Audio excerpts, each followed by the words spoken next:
আল্লাহ পয়গম্বর বলেছেন আলাইকুম বিল কোরআন, তোমাদের উপরে ফরজ হচ্ছে কোরআনকে আঁকড়ায় ধরা। বলেন তো কোরআনকে আঁকড়ায় ধরা কি ফরজ? ফরজ। কোরআনকে আঁকড়ায় ধরতে হবে ভাইরা। আল্লাহ নবী বলেন ফাইন্না ফাহামুল আকল, এটা হচ্ছে জ্ঞানের খোরাক। কোরআন হচ্ছে জ্ঞানের খোরাক ভাইরা। আমরা অনেকে মনে করি যে বন্দি হয় কি আর শিখবে। আসলে আমাদের দেশে যেভাবে আমরা বন্দি হই, এই বন্দি হয়ে তেমন কিছু আমরা শিখতে পারি না ভাইরা।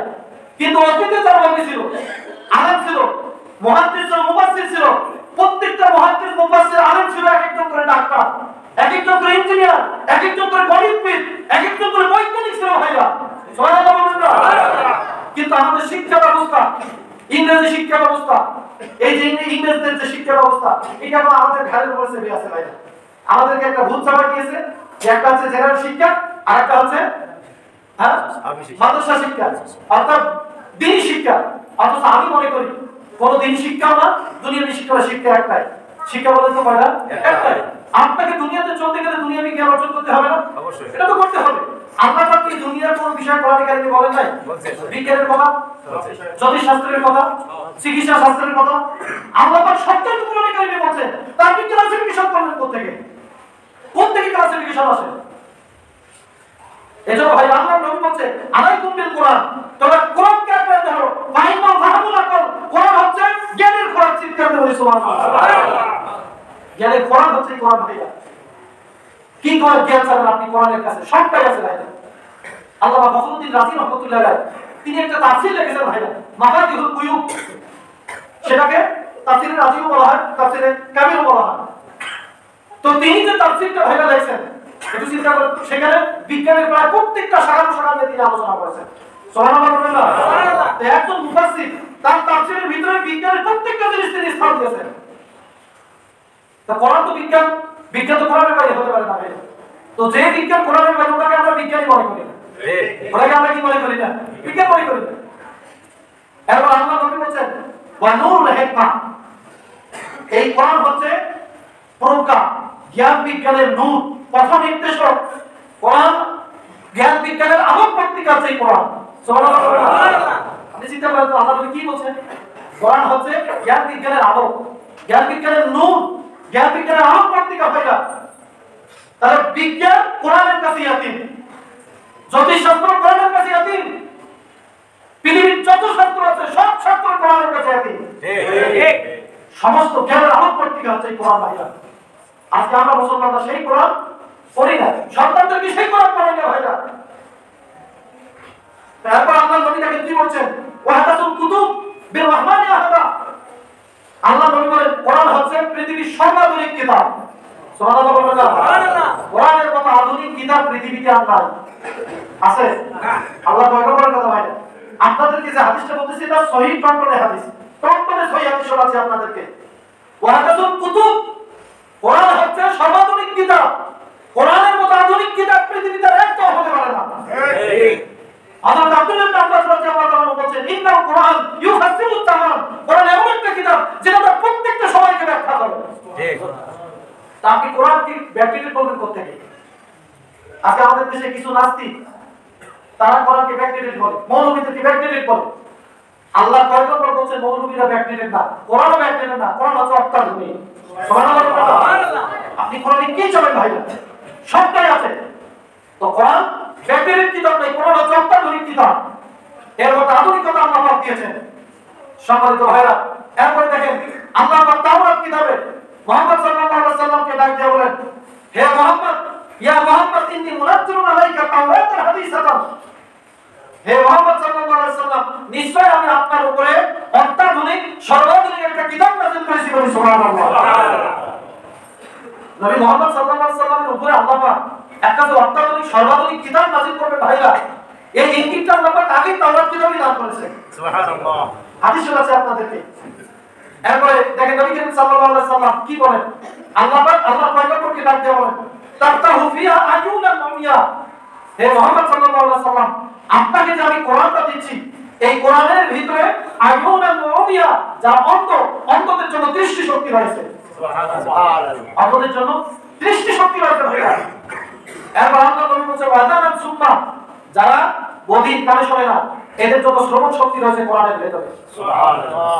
এরপর আল্লাহ নবী বলেন কুলুফান কুলফা, যাদের অন্তর তার অন্তর মরিচা পড়ে গেছে, কোরআন হচ্ছে ওই অন্তরের জন্য তারা খোলা অন্তর বলি। সুবহানাল্লাহ। এজন্য আল্লাহ পাক বলেন আফালা ইয়াতাদাব্বারুনাল কোরআন আম আলা কুলুবিন আকফারুহা।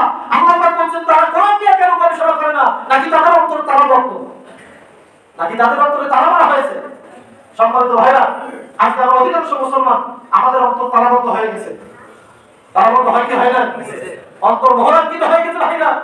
আমাদের এই মোহরাঙ্কিত অন্তর, আমাদের এই তালাবদ্ধ অন্তরকে যদি আমরা উন্মুক্ত করতে চাই, আমাদেরকে কোরআন ছাড়া কোনো বাঁচার পথ নাই। কোরআনের কাছে আমাদেরকে আসতে হবে ভাইরা। এজন্য আমাদের সন্তানদেরকে যদি মানুষের মতো মানুষ করতে চাই ভাইরা, এই কোরআনের শিক্ষা দেওয়ার দরকার আছে না নাই?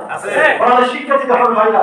এই কোরআনের কারিম যদি সন্তানদেরকে শিক্ষা দেন, আপনি নিজেও যদি শিক্ষা করেন, শুধু দুনিয়ায় আপনি মর্যাদা লাভ করবেন তা না, পরকালে আল্লাহ পাক আপনাকে মর্যাদা দান করবেন। সুবহানাল্লাহ।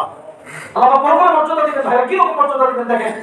নবী করিম সাল্লাল্লাহু আলাইহি ওয়াসাল্লাম বলেন, এখানে অনেক হাদিস আছে, এগুলো বলার সময় হবে না ভাইরা। সর্বশেষে শুধু একটা হাদিস বলি। আল্লাহ নবী বলেন যে কিয়ামতের ময়দানে কোরআনে কারীম একজন বিধ্বস্ত মানুষের আকৃতি নিয়ে, যে ব্যক্তি দুনিয়াতে কোরআন মুখস্থ করছে, কোরআনের উপর আমল করছে, এই ব্যক্তির সামনে গিয়ে দাঁড়িয়ে যাবে। সুবহানাল্লাহ। কোরআনে কারীমের তেলাওয়াত এটা মানুষের আকৃতি নিয়ে, সুরাটা মানুষের আকৃতি নিয়ে আমার আপনার সামনে কিয়ামতের মাঠে দাঁড়াবে ভাইয়া। সুবহানাল্লাহ। ওই ব্যক্তি ডাকতে বলবে হাত্তা আরিফুনি, হে আল্লাহর বান্দা তুমি কি আমাকে চেনো, আমাকে তুমি জানো? তখন লোকটা বলবে যে না, আমি তো আপনাকে চিনতে পারলাম না। তখন ওই ব্যক্তি বলবে আনা কুনতু উযহিরু লাকা ওয়া উসমিউ হাওয়াজিরা। তখন ওই ব্যক্তি বলবে আমি হচ্ছি তোমার কোরআনে কারীমের তেলাওয়াতের সওয়াব। সুবহানাল্লাহ।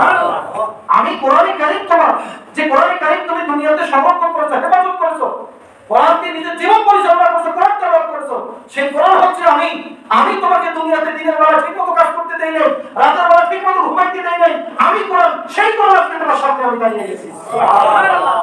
ভাইরা, কোরআনে কারীম সামনে দাঁড়িয়ে যাবে আমাদের।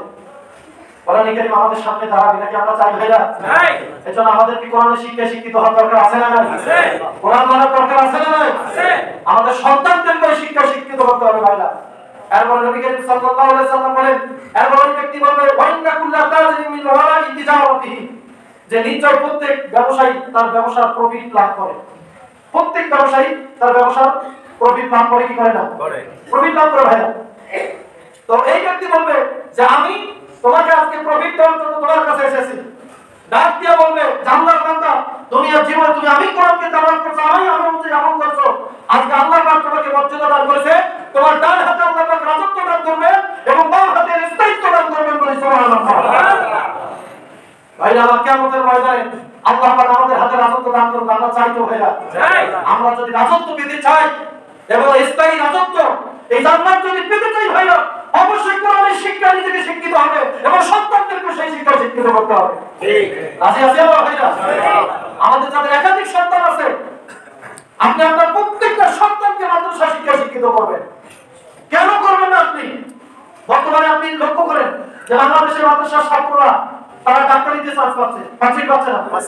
তারা বুয়েটে চান্স পায়, তারা বিভিন্ন ইঞ্জিনিয়ারিং যে বিশ্ববিদ্যালয়গুলো আছে সেগুলোতে চান্স পাচ্ছে ভাইরা। তা আপনি কেন আপনার সন্তানকে মাদ্রাসায় পড়াবেন না? কোন রকমের তো সংকীর্ণতা নাই, আপনি কেন হীনমন্যতায় ভুগবেন? এজন্য আমি অনুরোধ করবো প্রত্যেকটা সন্তানকে মাদ্রাসা শিক্ষায় শিক্ষিত করতে হবে ভাইরা, তাহলে কিয়ামতের ময়দানে এই যে মর্যাদা এটা পাবো না। দেখেন আল্লাহ নবী পরে কি বলছেন, যে কিয়ামতের মাঠে যে ব্যক্তি হাফেজ, যে ব্যক্তি কোরআনের আলেম, তার মাথার মধ্যে নূরের তাজ পরানো হবে ভাইরা।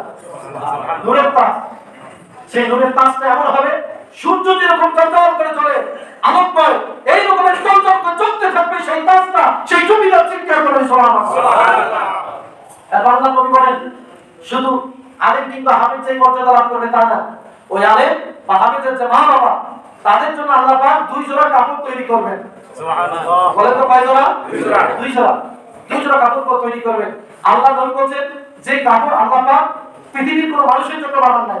সুবহানাল্লাহ। ইতিপূর্বে ওই কাপড় কোনো মানুষ ব্যবহার করে নাই, কোনো মানুষের জন্য আল্লাহ পাক তৈরি করেন নাই। শুধুমাত্র আল্লাহ পাক ওই 2 জোড়া কাপড় হাফেজে কোরআন, আলেমে যারা আলেমে কোরআন তাদের মা বাবাদেরকে পড়ানোর জন্য আল্লাহ পাক তৈরি করেছেন। সুবহানাল্লাহ। তখন তারা বলবে বিমা খুশি না, কেন আমাদেরকে এই কাপড়গুলো পরানো হচ্ছে? এই পোশাকগুলো কেন আমাদেরকে পড়ানো হচ্ছে? আল্লাহ নবী বলেন তাদেরকে বলা হবে ভাই উকালুলাহুনা বিতালিমি ওয়ালিদিকুমাল কোরআন। তোমাদেরকে এই কাপড়গুলো পড়ানো হচ্ছে এই কারণে যে তোমরা তোমাদের সন্তানদেরকে কোরআনের হাফেজ বানাইছো, কোরআনের আলেম বানাইছো, এই কারণে তোমাদেরকে এই কাপড় পড়ানো হচ্ছে। সম্মানিত ভাইরা, যারা আলেম হবে, হাফেজ হবে, আল্লাহ তাদেরকে কিয়ামতের মাঠে এই মর্যাদা দান করবেন। তাদের মা বাবাদেরকে আল্লাহ এই মর্যাদা দান করবেন। ভাইরা, দুনিয়ার সাধারণ পুরস্কার পাইলে আমরা কতটা খুশি আনন্দিত হই কি হই না? আর আল্লাহ পাক কিয়ামতের মাঠে এভাবে পুরস্কৃত করবেন ভাইরা আমাদেরকে। এজন্য আমার অনুরোধ থাকবে, অন্তত আপনার যে কয়টা সন্তান আছে, আমি বলবো প্রত্যেকটা সন্তানকে মাদ্রাসা শিক্ষা শিক্ষিত করবেন। যদি না পারেন ন্যূনতম তাদেরকে মাদ্রাসার যে জ্ঞান, কোরআন হাদিসের যে ফরজ জ্ঞান, এইটা দেওয়ার পর স্কুলে পড়ান, কলেজে পড়ান, ইউনিভার্সিটিতে পড়ান, আমার কোনো আপত্তি নাই। ঠিক, এই বেসিক যে জ্ঞানটা পড়ানো আছে, যেটা শিক্ষা দেওয়ার পরে যেখানে মাদ্রাসায় পড়ান, তখন আপনার সন্তান আর নাস্তিক হবে না, আপনার সন্তান বেইমান হবে না ভাইরা, আপনার সন্তান ইসলাম বিদ্বেষী হবে না। এজন্য ভাইরা, আমাদের এই জলদাগাতে কিছু